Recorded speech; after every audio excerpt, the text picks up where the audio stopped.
우리가 세상에서 특별히 너희에 대하여 하나님의 거룩함과 진실함으로 행하되 육체의 지혜로 하지 아니하고 하나님의 은혜로 행함은 우리 양심이 증언하는 바니 이것이 우리의 자랑이라. 고린도후서는 읽으면 읽을수록 이게 무슨 말인지 이해가 안 되는 게 많이 있습니다. 이제 시간적인 차이도 많이 있고, 또 우리가 그 당시 사람이 아니고, 또 바울이 고린도후서는 왠지 이렇게 좀 이해하기 바로바로 빨리빨리 이해하기 쉽게 그렇게 쓰질 않으셨어요. 그래서 좀 혼란스러운데, 그래서 본문을 이렇게 빨리빨리 진행을 하겠습니다. 이 12절 말씀은 이제 그 우리가 고린도 교회와 바울의 그 관계와 배경을 좀 이해해야 이렇게 좀 이해하기가 쉽습니다. 바울이 그 2차 전도 여행 때 고린도 교회를 개척을 했죠. 그래서 1년 반을 이렇게 목회를 했습니다. 그리고 이제 3차 전도에 이제 돌아왔다가 다시 세 번째 전도여행을 갔는데, 에베소에 머물면서 바울이 고린도 교회에 첫 번째 편지를 보냈죠. 이거는 지금 이제 사라졌고, 그 첫 번째 편지를 받고 들려오는 소식이 이제 고린도 교회 은혜 가운데 잘 있다. 그 다음에 고린도 교회가 이제 궁금해하는 것들을 바울에게 질문을 했어요. 그래서 바울이 그 질문에 대한 답을 써서 답장을 해준 두 번째 편지죠. 그게 바로 고린도 전서예요. 고린도 전서. 고린도 전서를 보내고 바울이 이제 고린도 교회를 그 2차 방문합니다. 처음 개척할 때 방문했고, 이제 두 번째 이제 방문을 해요. 그래서 두 번째 방문을 했는데 오히려 가가지고 결과가 안 좋아요. 고린도 교회 교인들 안에 바울의 사도성을 의심하는 사람들이 많았어요. 유대인들이 와서 공격을 하고. 그래서 바울이 이제 다시 돌아옵니다. 돌아와서 에베소로 돌아와서 다시 새 편지를 써요. 이 세 번째 편지가 눈물의 편지예요. 눈물의 편지. 지금 없어진 이제 고린도후서에 나옵니다. 눈물의 편지를 보냈는데 그게 이제 세 번째 편지입니다. 그래서 이제 고린도 교회가 문제가 잘 해결됐다는 소식을 듣고 이제 보낸 편지가 네 번째 편지이죠. 자, 그런데 이제 이 세 번째 편지를 왜 보냈냐면, 고린도 교회를 다시 방문하기로 했는데 그 약속을 못 지켰어요, 바울이. 상황이 그게 안 돼서. 그래서 못 가는 대신에 편지를 보냈는데, 세 번째 눈물의 편지, 그 편지를 보냈는데, 이제 그것에 대한 내용이 지금 오늘 본문의 내용이에요. 내가 왜 너희에게 다시 한번 방문하기로 했는데 그걸 못 지키고 다시 그냥 에베소로 가게 됐느냐, 그 내용을 다시 반복하는 내용이 이제 오늘 본문입니다.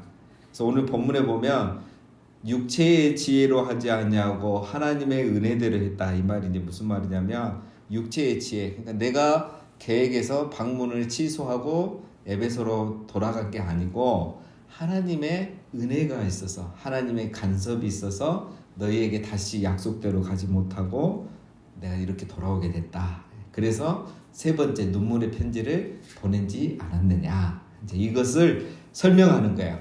자, 바울이 왜 이것을 설명해야만 할까요? 별로 재미없는 내용인데 우리한테는 은혜도 별로 안 되는 것 같고, 왜 했냐면 이것 때문에 또 바울의 사도성을 의심하는 거야. 이 고린도 교인들이. 봐라, 바울은 사도가 아니다. 계획을 변경하고 온다겠다고 안 오고 거짓말하고 바울은 사도가 아니다. 이런 논란이 또 교회 안에 일어나는 거예요. 그래서 바울이 이 편지를 다시 보내는 겁니다. 자, 그걸 배경에 두고 오늘 본문을 읽으면 조금 더 이해가 됩니다. 13절, 오직 너희가 읽고 아는 것 외에 우리가 다른 것을 쓰지 아니하노니 너희가 완전히 알기를 내가 바라는 것은 너희가 우리를 부분적으로 알았으나 우리 주 예수의 날에는 너희가 우리의 자랑이 되고 우리가 너희의 자랑이 되는 그것이라. 여전히 헷갈립니다. 그렇죠? 자, 13절에 보면 너희가 읽고 아는 거 뭘 말하겠습니까? 눈물의 편지, 세 번째 보냈던 편지를 말해요. 너희가 읽고 아는 것, 즉 너희는 이 세 번째 눈물의 편지를 읽지 않았느냐. 자, 그 우리가 다른 것을 쓰지 아니하노니, 이 말은 뭐냐면 그 편지에 쓴 그대로다. 다른 의도가 없었다. 무슨 다른 의도? 고린도 교회를 너희를 내가 다시 방문하기로 했다가 가지 못한 다른 의도가 하나도 없다. 거기에 편지에 쓰여진 그대로다. 그 내용은 뭐냐 하면은 내가 다른 생각이 있어서 변경한 게 아니라 하나님이 우리에게 감동을 주셔서 바로 다시 안 가고 다시 에베소로 가게 해서 우리가 이렇게 한 것이다. 그 내용을 지금 계속 반복합니다.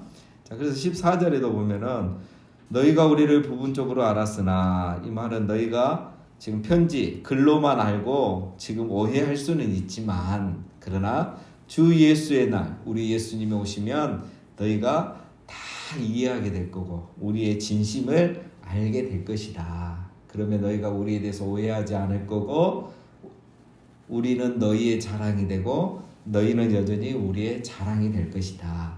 이런 이야기입니다. 예. 이해되시죠? 예, 그런 얘기입니다. 15절, 이 계획을 좀 설명합니다. 15절에 내가 이 확신을 가지고 너희로 2번 은혜를 얻게 하기 위하여 먼저 너희에게 이르렀다가 너희를 지나 마게도냐로 갔다가 다시 마게도냐에서 너희에게 가서 너희의 도움으로 유대로 가기를 계획하였으니. 자, 앞에서 제가 말씀드린 것처럼 고린도 교회를 2번 방문할 계획을 가졌어요. 너희로 2번 은혜를 얻게 하기 위하여. 이 말은 내가 너희를 2번 방문해서 은혜를 주려고 했는데 2번째는 못 갔다, 이 말이에요. 그래서 뒤에 나오는 말이 16절에 너희를 지나 마게도냐로 갔다가 다시 마게도냐에서 너희에게로 가서. 그러니까 마게도냐는 북쪽 데살로니가가 있는 데고 고린도 교회가 있는 곳은 남쪽 아가야 지방이라겠죠. 그래서 이렇게 북쪽으로 마게도냐 지방으로 갔다가 다시 너희에게 내려가서 이제 고린도에서 배를 타고 이 에베소로 가도 되거든요. 이렇게 배를 타고 다시 가야 되는데 못 내려온 거야. 그래서 그냥 위에서 배 타고 이제 터키로 건너가서 다시 에베소로 간 거죠. 너희에게 그래서 다시 가지 못했다. 이것을 설명을 하는 거야. 원래 그런 계획이 있었는데. 자, 그래서 이걸 놓고 이제 교회가 논란이 많은 거죠. 바울은 거짓말쟁이다, 일관성이 없다, 계획을 처음부터 꼼꼼하게 안 세우고 일을 대충 한다, 참 무슨 사도냐, 이런 논란이 계속 일어나는 거죠. 자, 그래서 17절에 바울이 해명을 합니다. 이렇게 계획할 때에, 그러니까 내가 마게도냐로 올라갔다가 다시 너희 고린도 교회를 가려는 이 계획을 세웠을 때에 어찌 경솔히 하였으리요. 혹 계획하기를 육체를 따라 계획하여 예예하면서 아니라 하는 일이 내게 있겠느냐. 자, 이렇게 계획할 때에는 무슨 계획이죠? 고린도 교회를 2번 방문하는 계획. 마게도냐 올라갔다가 다시 내려와서 고린도 교회를 방문하는 이 계획을 첫 번째 경솔히 세운 것이 아니다. 이 말은 누가 그렇게 말을 만들고 있다는 거죠. 또 두 번째, 혹 계획하기를 육체를 따라 계획하여. 이 말은 인간적인 어떤 계산이나 의도를 가지고 내가 이런 계획을 세운 것도 아니고, 그 다음에 예예 하면서 아니라 하는 일이 내게 있겠느냐. 즉 이랬다 저랬다 한 것도 아니다. 세 가지를 얘기 다 하는 거죠. 처음부터 경솔하게 세운 계획도 아니고 내가 어떤 인간적인 계산을 하고 의도를 가지고 계획을 세우고 변경한 것도 아니고 또 이랬다 저랬다 한 것도 아니고. 사도 바울이 이런 것까지 변명을 해야 됩니다. 설명을 해야 돼요.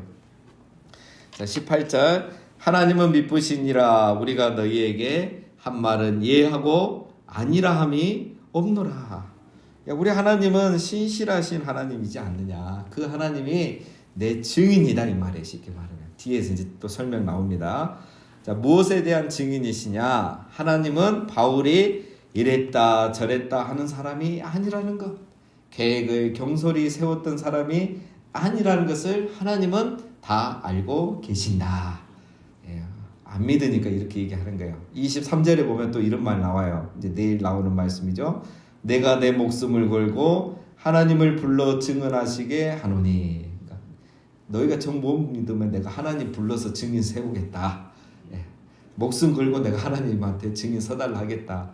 자, 이 정도로 지금 이게 시끄러운 거예요. 고린도 교회에서는. 자, 그다음 마지막에 우리가 너희에게 한 말은 예하고 아니라 함이 없노라. 우리가 너희에게 이랬다 저랬다 한 적이 한 번도 없다. 계획을 세웠는데 단지 이번에 하나님의 은혜가 감동이 있어서 변경한 거지. 내가 처음부터 이랬다 저랬다 하는 사람은 아니다. 19절 우리 곧 나와 실로아너와 디모데로 말미암아 너희 가운데 전파된 하나님의 아들 예수 그리스도는 예하고 아니라 함이 되지 아니하셨으니 그에게는 예만 되었느니라.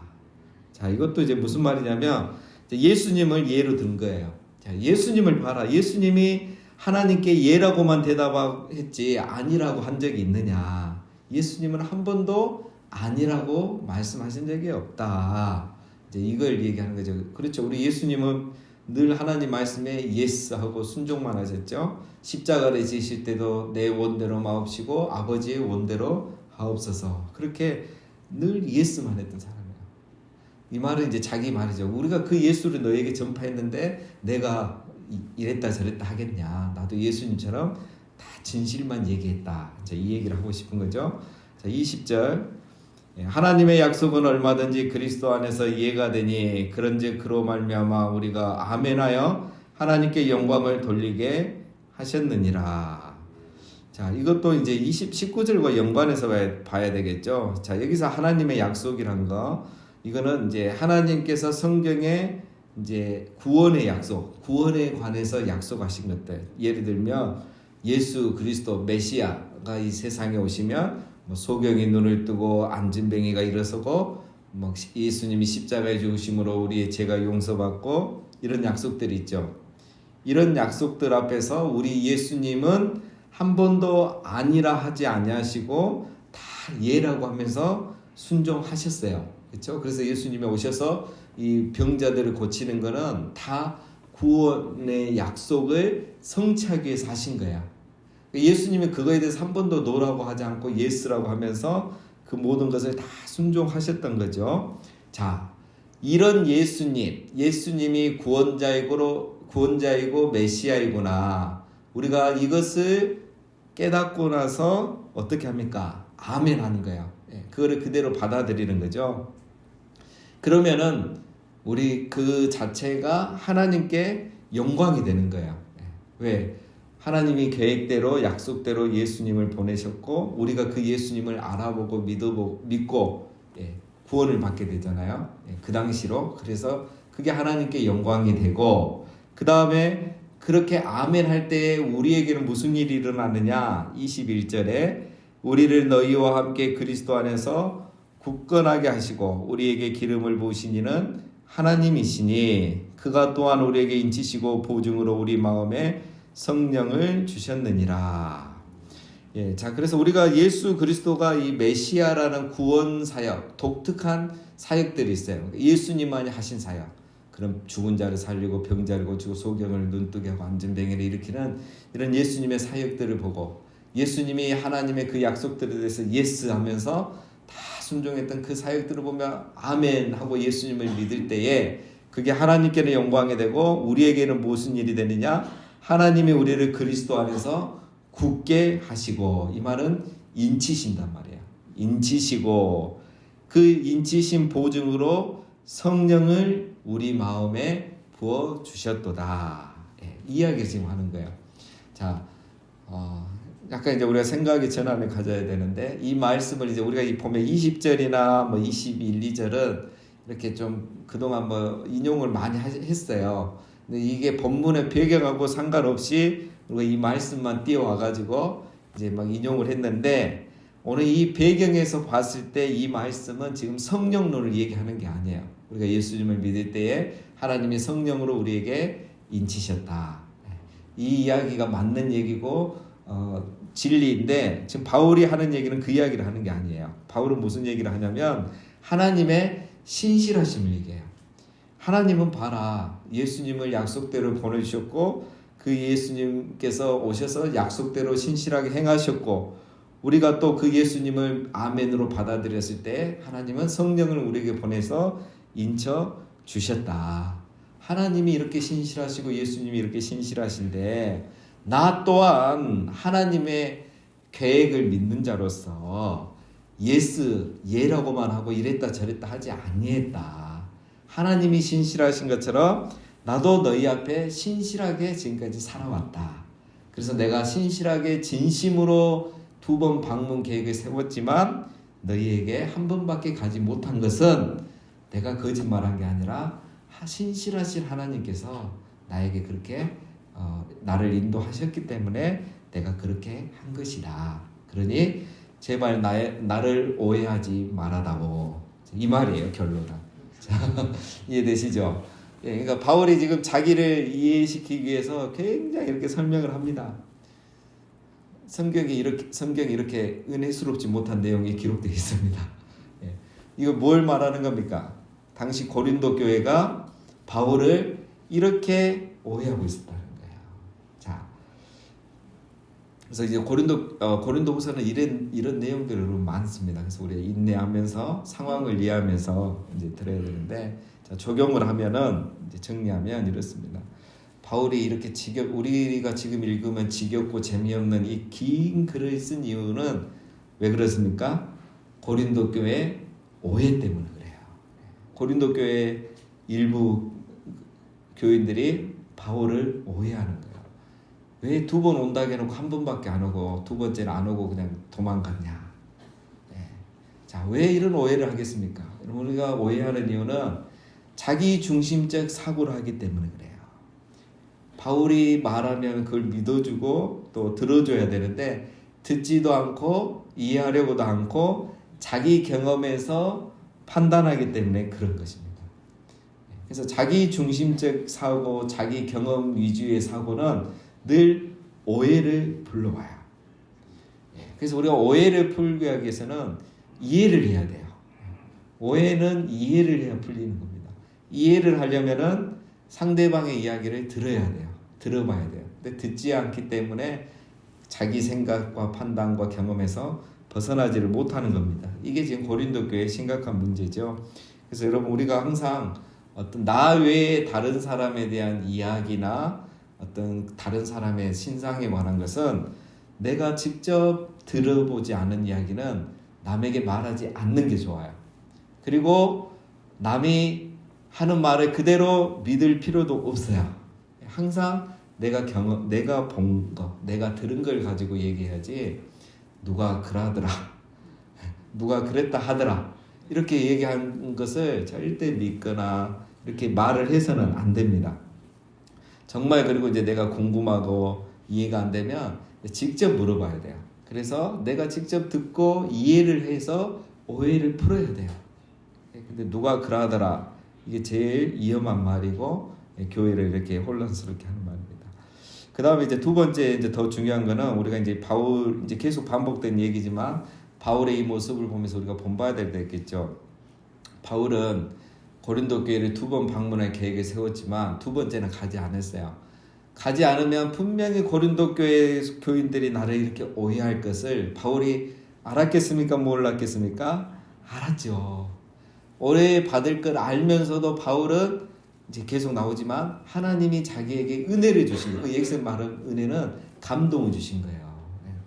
상황을 이렇게 인도하신 거예요. 2번 방문하지 못하고 에베소로 가도록. 그래서 바울은 그 오해와 이런 어려움들을 예상했지만 하나님의 인도하신 계획에 순종해서 이렇게 2번째 계획을 변경하고 인도하심 따라 갔다는 겁니다. 자, 우리에게는 이런 어떤 믿음과 하나님을 향한 순종하는 마음, 하나님을 신뢰하는 마음들이 있어야 한다는 거예요. 자, 우리 이렇게 얘기하다 보면 어떤 분들은 그 한 번 결정하면 그 다음부터 이야기가 안 되는 분들이 있어요. 여지가 없어요. 나 이번에 이렇게 하기로 했다 해버리면 그 다음부터는 무슨 말을 해도 안 듣고 누가 얘기해도 안 듣는 거예요. 근데 우리가 그렇게 하면 안 됩니다. 무슨 계획을 하든 내가 어떤 결정을 하든 하나님께서 내 인생에, 내 계획과 결정에 개입할 수 있는 여지를 남겨놔야 돼요. 바울도 지금 그렇게 했잖아요. 심지어 바울은 오해받을 수도 있는데도 하나님께서 개입하신 여지를 남겨뒀고 말씀하셨을 때는 순종하고 이렇게 나아갔다는 겁니다. 우리가 어떤 계획과 또 이런 판단을 할 때 어쨌든 최선을 다해서 하시겠지만 하나님의 어떤 또 개입할 여지를 항상 남겨놨을 때 하나님의 인도하심을 우리가 온전히 받을 수가 있는 것입니다. 그래서 항상 하나님 앞에, 하나님의 계획 앞에 이렇게 우리 여지를 남겨놔야 되겠습니다. 자, 오늘 말씀은 우리가 항상 타인을 이해하고 공감하려는 태도가 중요하다. 그래서 오해하지 않아야 되고, 오해가 됐을 때는 이해하기 위해서는 대화하고 들어보고, 이런 것들이 굉장히 중요한 것이고, 하나님의 인도하심을 받을 때는 항상 하나님이 개입하실 여지를 남겨두셔서 하나님의 인도하심을 항상 잘 받고 또 잘 판단하고 승리하는 우리 모두가 되시기를 주님의 이름으로 축원드립니다.